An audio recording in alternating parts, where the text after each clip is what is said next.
Hello again. Welcome to my garden. This is Stephen Jerome, and I'm going to continue reading from my third novel, The London Year. This is part 93. Something definitive changed after the swanky sex club affair. There were no more calls for my personal photographer services. I assumed my Andy Warhol days were over. Tess noticed the change in rhythm, and probably my mood, and asked me about it one day when we were having lunch in Knightsbridge. I gave her the answer I knew she'd appreciate. It was fun while it lasted. I guess I'm no longer useful. What I really felt was that I actually may have seen too much. Yes, I'd come to know the names and faces, but I still didn't know any of the particulars. I was sure there was a circle of intrigue, but I couldn't connect the dots. I finally decided to heed Tess's cautionary words. Timothy was probably correct that our encounter, seemingly so random, was no coincidence. Rerunning the evening over and over in my mind, I decided Sebastian hadn't wanted me there to take pictures. Cameras would never be allowed in a place like that. Ara was just playing along. The suave bartender probably spiked my drinks.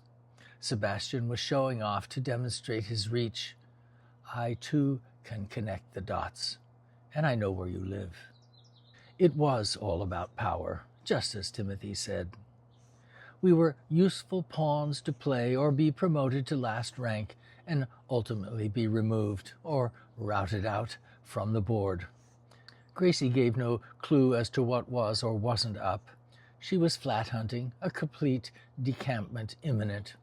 I did miss the glam nightlife, seeing my photos, if not my name, in the magazines. The extra money had allowed me more than window shopping at the weigh-in. I had another Daniel Hector jacket, a few more fitted shirts and trousers. To put it all to rest, I tossed my camera bag on the floor of my wardrobe behind my 2 new pairs of shoes. Sebastian was nearly open. That's the restaurant, Sebastian. Another guest list was being compiled. That meant Finn's artwork would be installed very soon, the restaurant's splashy icing on the cake. I began to see Colin more than anyone else. He was still wrestling with the finances of his other properties, but to my surprise now seemed to have even greater concern for our flat. He said, against his better judgment, he'd solicited bids from painters, plasterers, and carpet companies to give the place a makeover. Then I came home one mid-afternoon to find him standing alone in the kitchen. He was staring out the open back door, deep in thought. He looked so in need of cheering up, I suggested a cup of tea and some comfort food. I took a box of frozen profiteroles out of the fridge and put them in the oven for a quick thaw. "We can sit outside in the sun," I said. "What's left of it," he replied, the gloom heavy in his voice. Indeed, autumn was in the air, but Colin seemed so grateful just to have a friend to talk to that it finally sank in, the burden that he was under. I made the tea, split the profiteroles onto 2 plates, and we planted ourselves each on the only 2 folding chairs on the barren patio, which we still euphemistically, aspirationally, called a garden. Of course, we talked about the flat, its future now that everyone, including me, was making leaving noises. He wondered if upgrades weren't like rearranging deck chairs on the Titanic.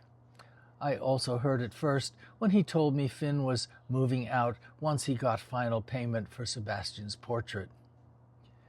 "It's the end of an era," Colin said glumly. "We were like a family." Okay, now he was getting maudlin, but deep down I had the same feeling. Then, out of the blue, he said, "I think talent is instinctual, not like that other chap." "What other chap?" I asked. "You know, the model." "Sebastian?" "Yes, him. The one on the buses. Nice guy on the surface, but..." He trailed off. Why would you bring him up? Oh, Francesca got me thinking, Colin said. And Gracie leaving those magazines open on the table. I find it strange he's everywhere, even here. It is strange, Colin.